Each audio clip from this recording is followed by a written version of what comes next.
Welcome to Business Innovators Radio, featuring industry influencers and trendsetters sharing proven strategies to help you build a better life right now.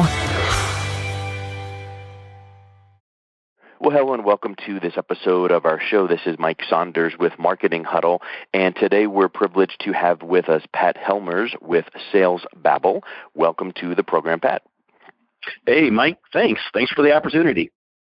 Hey, so I love unique things that stand out, sales success, that's kind of cliche. Sales babble, that's pretty cool. Or, what made you think of that phrase? Well, a lot of people, when they think about sales, they think it's yucky and pushy, and they got a lot of fear around it. And I just think that's a lot of babble.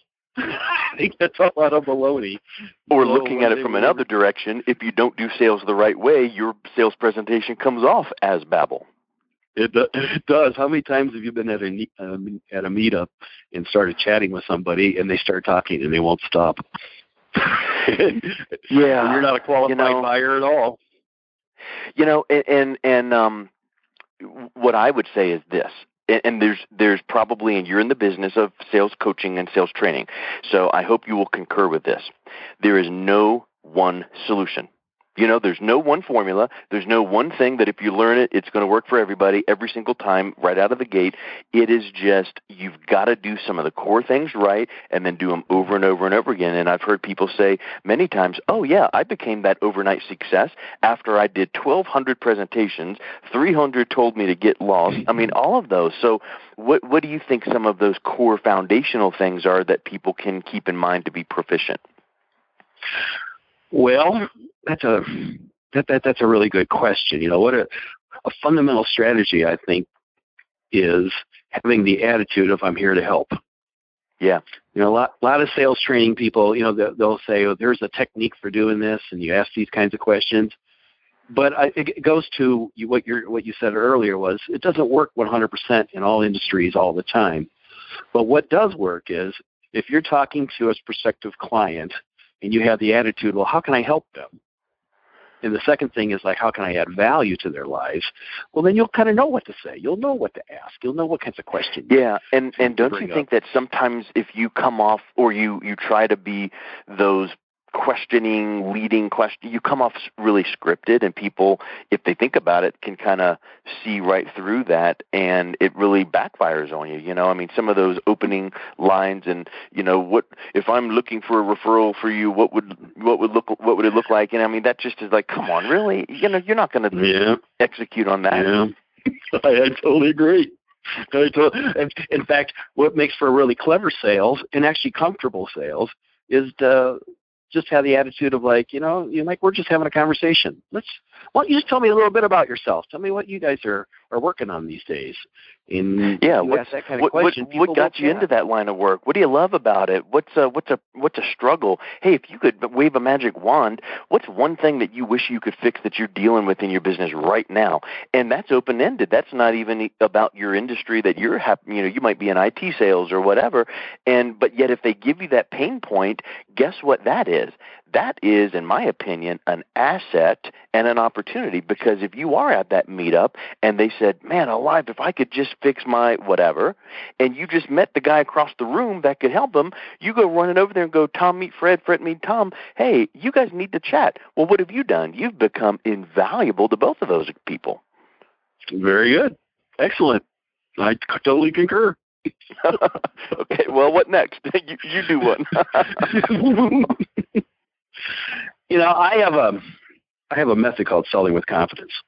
And there is a part of that is I believe that when you meet somebody, the first thing you should do is try to figure out whether or not they're qualified or not. And the way I do that is by asking the sort questions.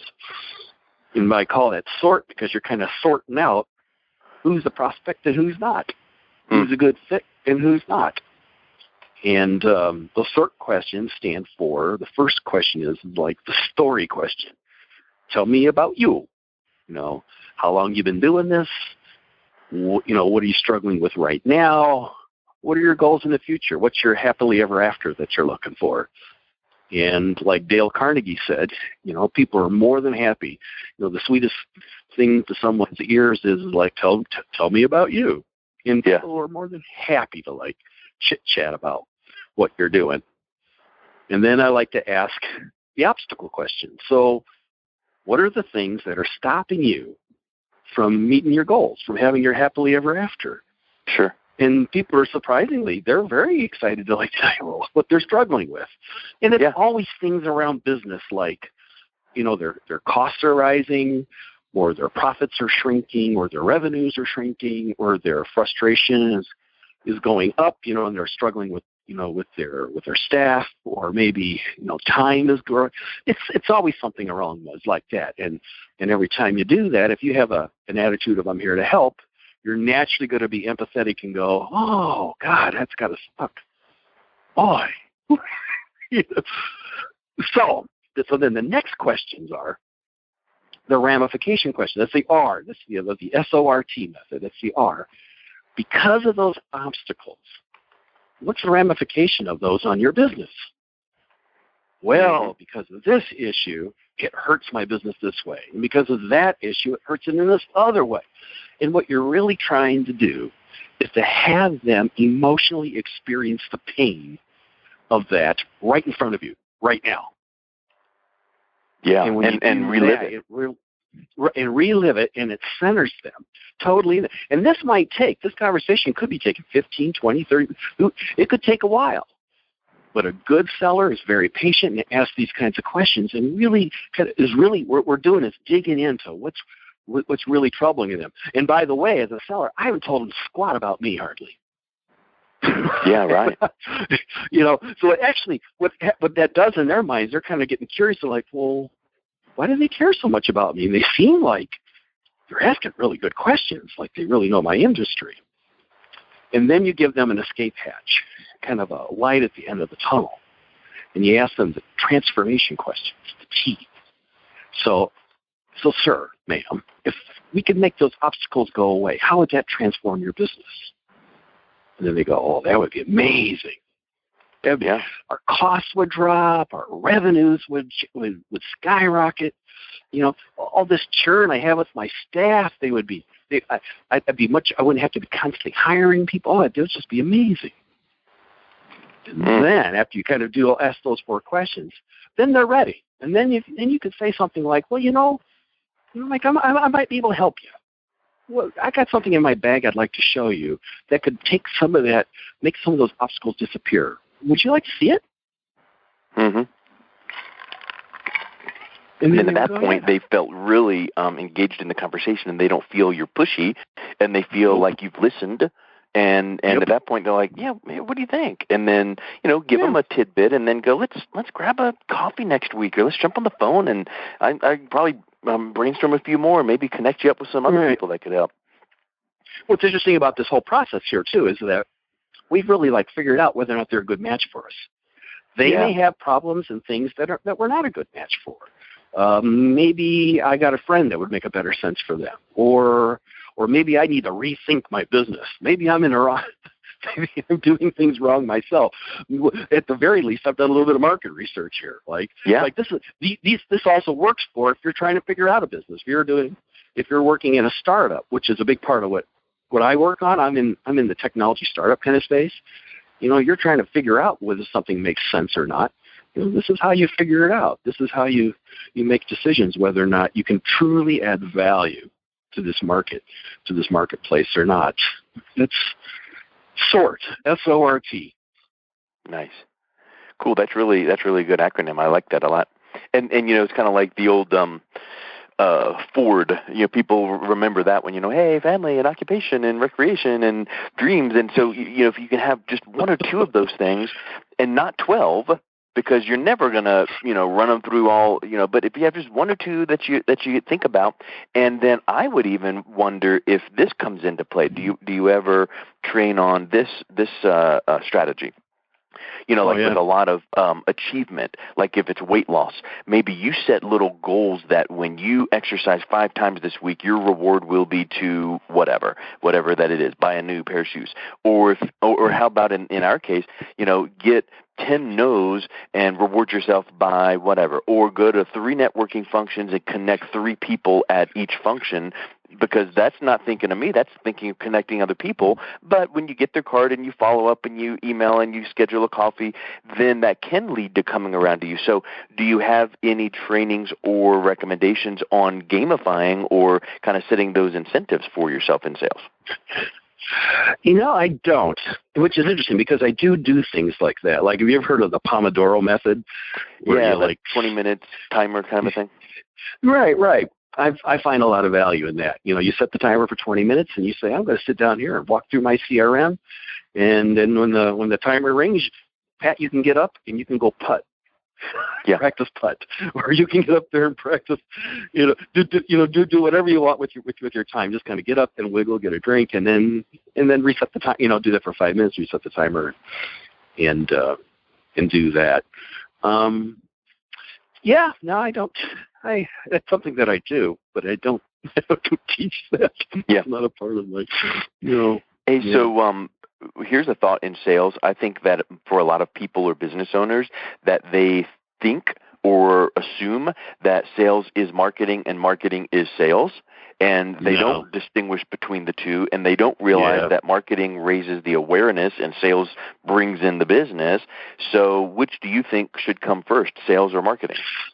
Well, I think it depends on the business. There are some businesses that are, if it's a commodity, it's pretty marketing driven. For example, like if you're buying a book from Amazon, they do that. They do a really good job of marketing themselves. You go online, you find your way through it, and you pick and buy a book. But for complex things, the world that I come from, what we call the enterprise sale, when you're selling into a large organization, marketing for the most part is lead generation. Trying to make yourself aware in other places, and if they somehow or other you would get them on an email list or whatnot, and then when you do that, then you can reach out to them. For the enterprise sale, I'm a strong believer in doing lead generation through social media. I spend a lot of time on Facebook and on LinkedIn, especially LinkedIn. Connecting with people. Saying that you and I have a couple things in common. I really like connecting with people like you. I'd like to add you to my professional network. And you send a little message like that, they'll say, sure, and they connect back. And next thing you know, you can strike up a conversation about something or other and move it to, a phone call or something. See, that actually, though, moving it to the phone call is the hardest part of selling. And the thing that most people struggle with is getting that appointment. Yeah. Once you get that, the rest of the sale is relatively easy, relatively speaking. But just getting the appointment is very difficult, and it's time consuming, and sometimes it's kind of mind numbing. But that's where the real effort goes. That's where marketing can help. But marketing is not sales, and sales is not marketing. That's for sure. Yeah, and unfortunately, people still. In other words, let's put it this way: if you don't have your sales pitch, presentation, repertoire down right, and you start off with marketing / lead gen, and you get that lead in, and you fumble the ball because you didn't get your sales foundation right. I totally agree. In fact, I believe if you're starting a business, you have to do sales first before you could ever do any marketing. Because how else are you going to get the copy that you're going to put in your marketing without really shaking hands with people and talking to them and getting to know them? And people are there's a silly fear of picking up a telephone and just having an honest conversation with people. I find that mystifying. I don't know. I don't know about that. What do you think? What is that? Well, here's what I think. People just are intuitively scared of being rejected, and they think that if they pick up the phone and they call someone and they go, I'm not interested, that's one little extra little chink on that armor of their confidence.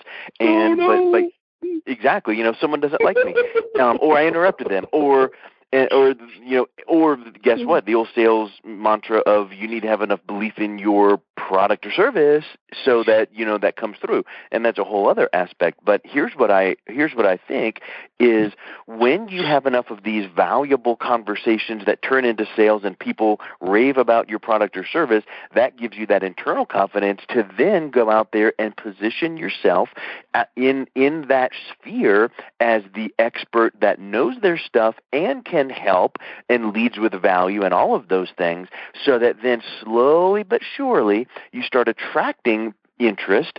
And not that you're going to have your phones ringing off the hook going, pick me, sell to me, but it's going to be that much easier to have a conversation. And dogs can smell fear. Prospects can smell hunger. When you got to make that sales commission, it ain't going to happen, right?